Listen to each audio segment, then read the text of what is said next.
A Universal Constant. Written by Lovova. Read by Rashi. Kaito shot Kokichi with a crossbow, and in turn, Kokichi locked Kaito in the bathroom. It hadn't actually been locked before that point. The bathroom door didn't have an outside lock after all. So really what Kokichi did was he ran out, turned on one of the exisals with a remote, and sat the exisal down in front of the bathroom door, so that even if Kaito opened the door, all he saw was the metal back of a massive exisal. "Kokichi! Kokichi, move the damn exisal, you coward!" Kaito shouted at the metal wall anyway, shifting anxiously from foot to foot. "I don't have any more crossbolts, so stop being a baby!" Another beat, more anxious shifting from foot to foot. "Ugh. Are you okay?" It was a ridiculous thing to ask, but honestly, this was not going how Kaito had envisioned it when he had asked Himiko to grab him a crossbow, and what had actually happened was starting to freak him out. He had never shot anyone before. Kaito felt confident a crossbow to his arm wasn't lethal, but it still probably hurt like hell. And was Kokichi, dressing the wound? Had he gone to the others for help? Was he just sitting somewhere bleeding out like a stubborn jackass?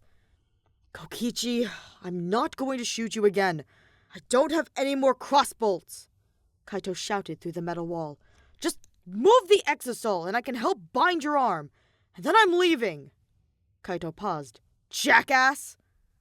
Still, nothing. Kaito tapped his toes against the soles of his slipper, glaring at the floor as he shoved his hands into his pockets, having dropped the crossbow already. "Kokichi, you're not going to make me feel bad, asshole. You knocked me out with a damn exisal." Another pause. Tap, tap, tapping his toes.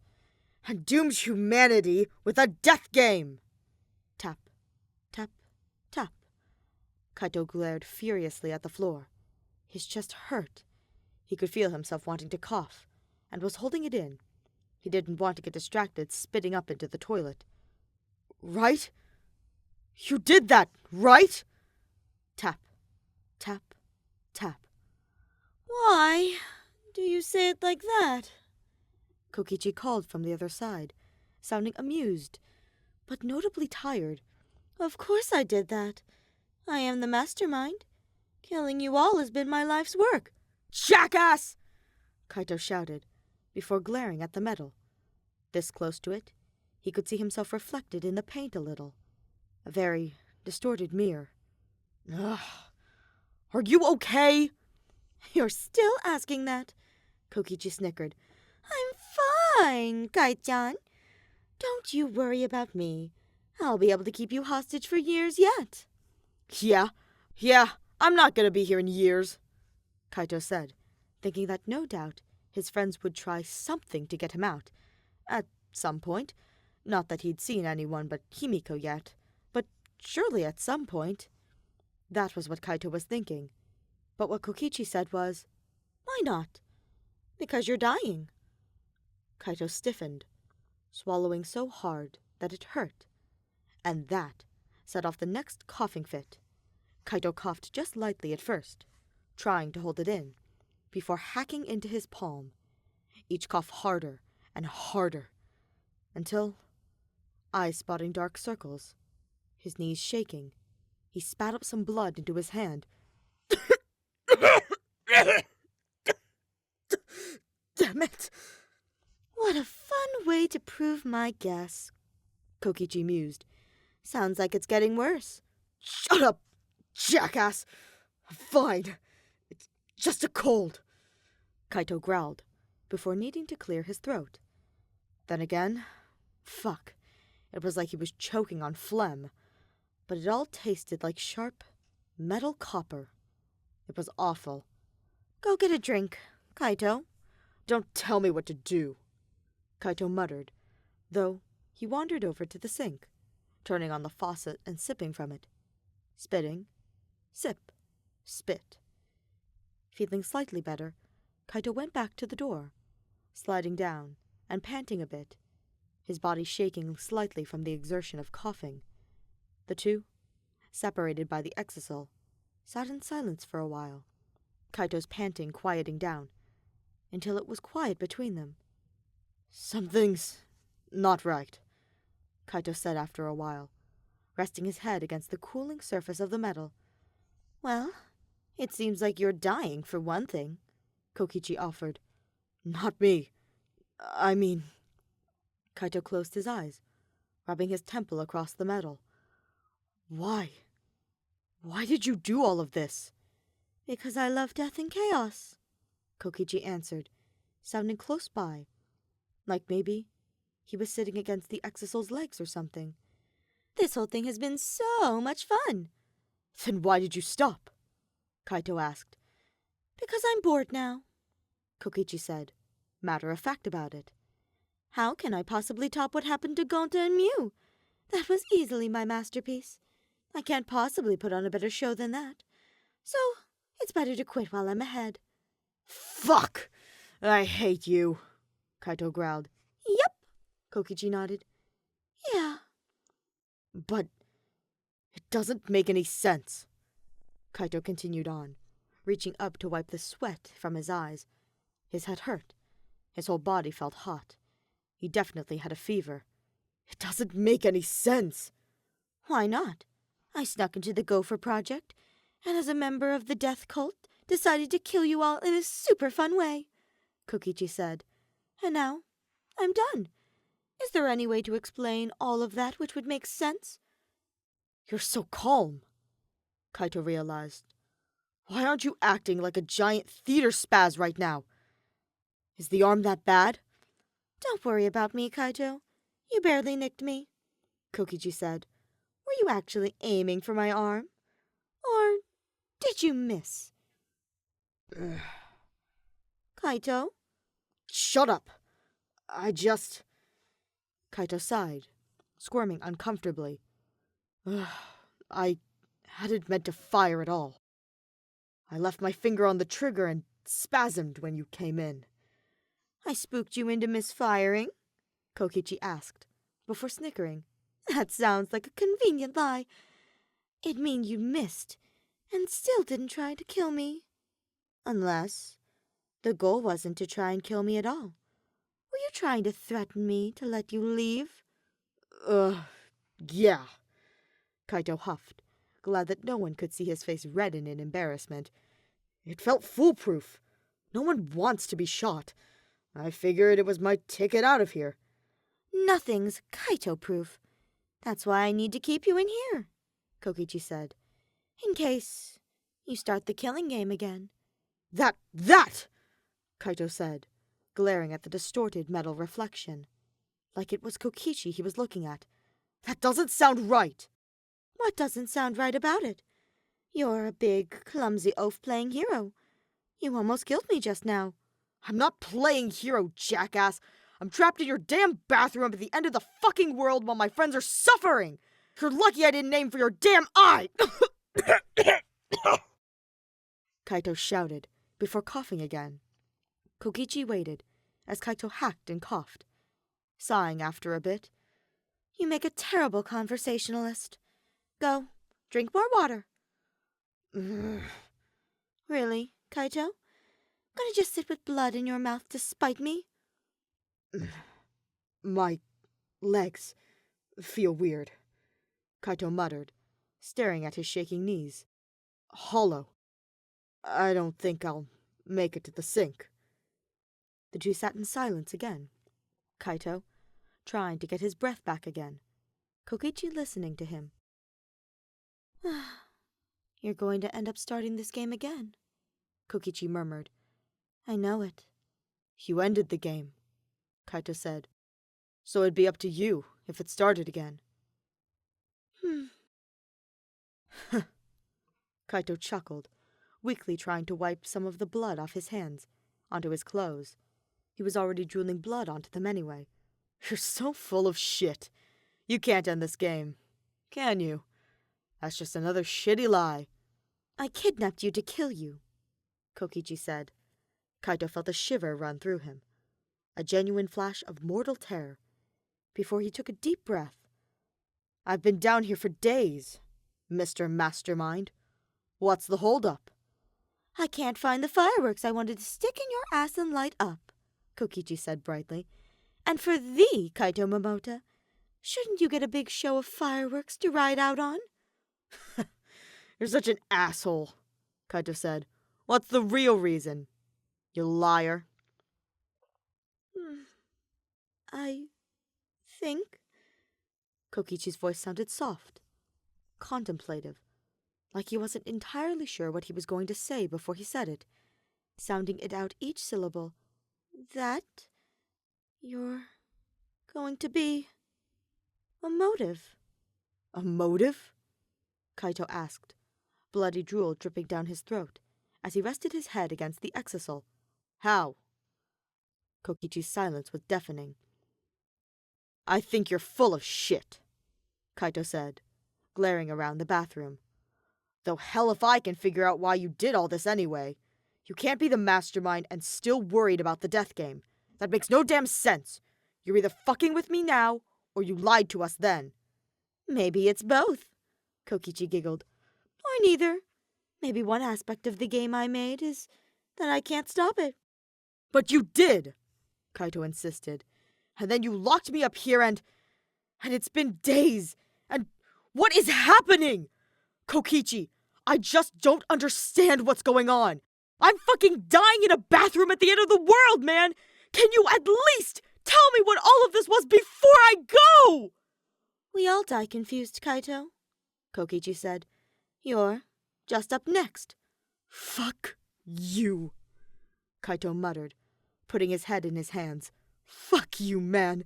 Mastermind or not. You're a bastard either way." "It's true," Kokichi said. More silence. After a bit, Kokichi asked, "Can you go drink water now?" "Just leave me alone," Kaito said. "I'm tired, and if you're not going to answer anything, I don't want to talk to you. I hope your arm hurts." "It does," Kokichi said. "So, you at least get your way there, space cowboy." "Did we actually make it to space?" Kaito asked. "We crashed back down to Earth, but did we get to orbit?" "Yeah, Kaito. We made it to space. You made it." Kaito closed his eyes. They were burning. "Liar." "Yeah," Kokichi said. "If it makes you feel any better, I don't actually know. I was asleep. Just like you guys." "You're not the mastermind," Kaito says. "You're just a freak playing at it. I'm convinced of it. You being the mastermind doesn't make any damn sense, with you being afraid of the killing game going to start again. You wouldn't have locked me away if you were the mastermind." "Maybe I've just gone full yandere mode and wanted you all to myself," Kokichi offered. "I'm not convinced you even have a heart in that chest of yours. Not even a twisted one." "That's a good guess. I actually have a clock in my chest, Kaito. Ticking along, keeping me moving. I'm a quarter robot. Steampunk robot. A much cooler robot than Keyboy." Did I lose you, Kaito?" "I'm just tired." More silence. I think your sickness can be cured," Kokichi said. "What?" "I think that's why you're sick at all. I think if the game had progressed the way it was supposed to, if I hadn't pulled this trick," Kokichi said, again, sounding out the words, like he was carefully considering what he was saying. "the next motive would have been your cure. I don't know how it would have led to a murder, but you have at least 2 people in this group who are obsessed with you, not to mention your oh-so-compelling, burning will to live. Now that your sickness is clearly at its limit, I bet that's what was next." "There's a cure?" Kaito whispered. "That's the theory," Kokichi said, still from the safety of the other side of the exisal, separating him from Kaito, as he said. And if I was a better person, maybe I'd even let Monokuma offer it. But I won't. I'll keep him trapped, and you trapped.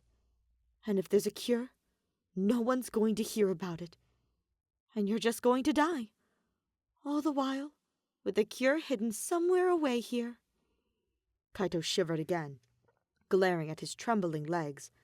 He hadn't even noticed his hands were shaking until he clenched his fists. You actually believe all of that? Who knows? Kokichi sang out. I believe a lot of wacky things. Have I told you my tiny Monokuma with handheld cameras theory? Can you be serious for a second?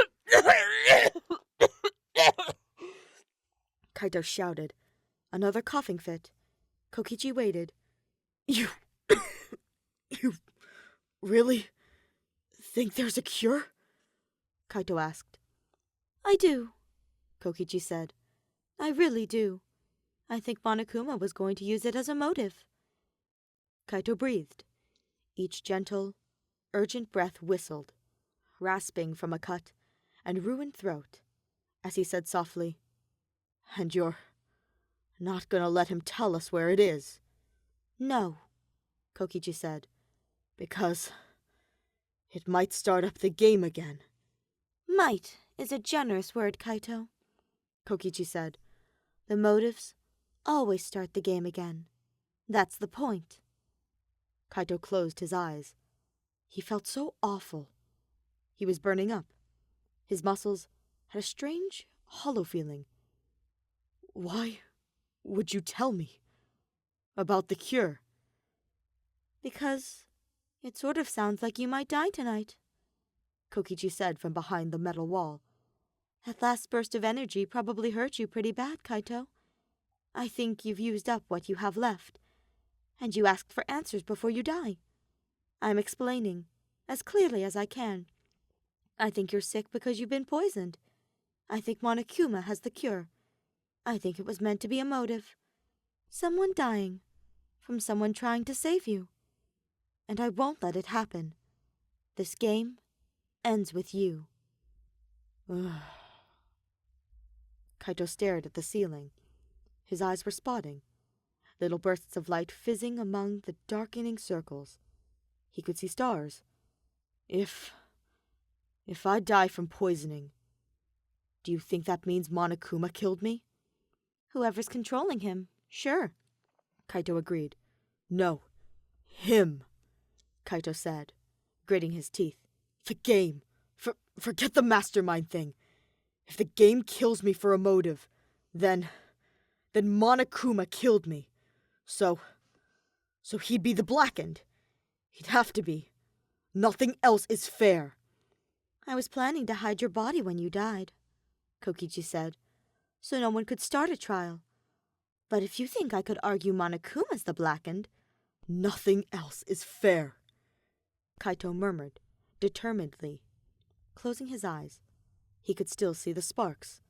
The game killed me. He killed me. Everyone else who committed a murder has to die. If the game killed me, the game master is Blackened. He killed me. That might lead to nothing, Kaito, Kokichi said. He's a robot. We know he has spare bodies. He might just destroy one body and pop right back up. It's not fair! It's not fair! Kaito growled, tears burning his cheeks. None of this is fair!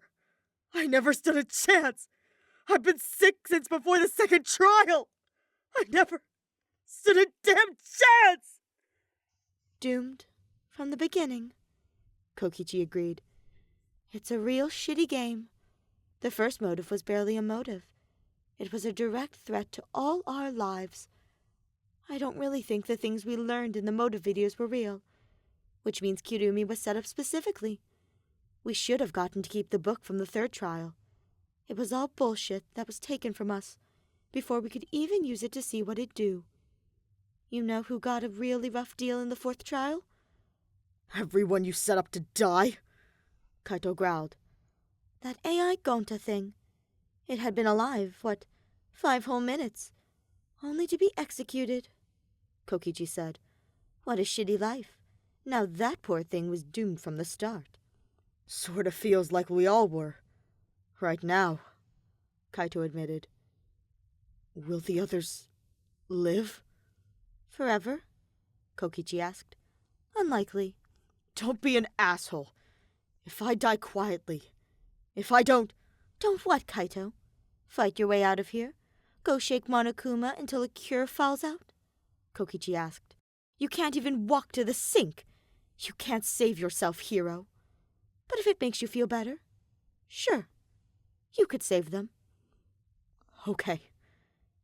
I could save them, Kaito whispered. Okay. Silence. A silence full of expectation. Kaito realized Kokichi was listening to him pant, was probably listening for signs of him dying. That was when Kaito understood Kokichi wasn't going to move the exisal, that Kaito was going to be left to die in there. Argue that he killed me, Kokichi, Kaito said.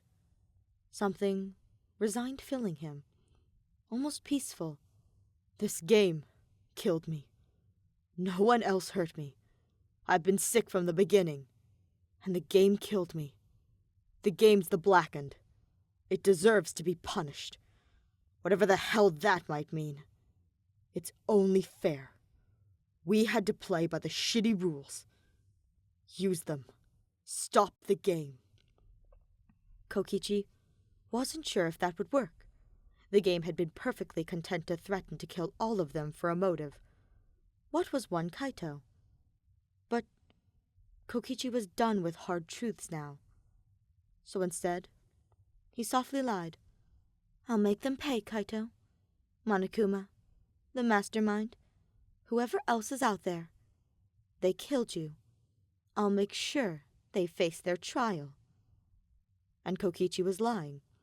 But Kaito hummed, reassured. It hadn't sounded like a lie to him. It didn't happen quick, but it happened quietly, the two falling silent. Kokichi listening to Kaito rasp and cough. He listened to Kaito gasp for breath, and listened to Kaito murmur indistinctly, no longer talking to Kokichi, talking to spirits and memories Kokichi couldn't guess at. At one point, Kaito laughed. And then, it was truly quiet. Kokichi blocked the window and left the exisal there. He couldn't let anyone see the body. Not until he had the evidence he needed. Standing in a dome, staring down hundreds, maybe even thousands, of faces on little screens, all staring down at him and judging his words, Kokichi sneered at Monokuma and at the ever-shifting Tsumugi, who had spent too long arguing the integrity of the game. But Kokichi knew, with a sobbing, furious Maki on one side, a determined, heartbroken Shuichi on the other, Kibo and Himiko even standing strong against the gaze of 1,000 eyes, that this game was already his. As he argued, it wasn't fair. You set him up to die from the start. And the rules are really fucking clear about what happens to someone who commits a murder here. Kokichi sneered at the slightly sweating Tsumugi, who was still trying to smirk back at him, even as more and more angry voices came from the frustrated crowd above. For what you did to Kaito Momota, the ultimate astronaut, to everyone who died. Kokichi snickered, glancing up at the viewers' votes. Danganronpa, it's punishment time.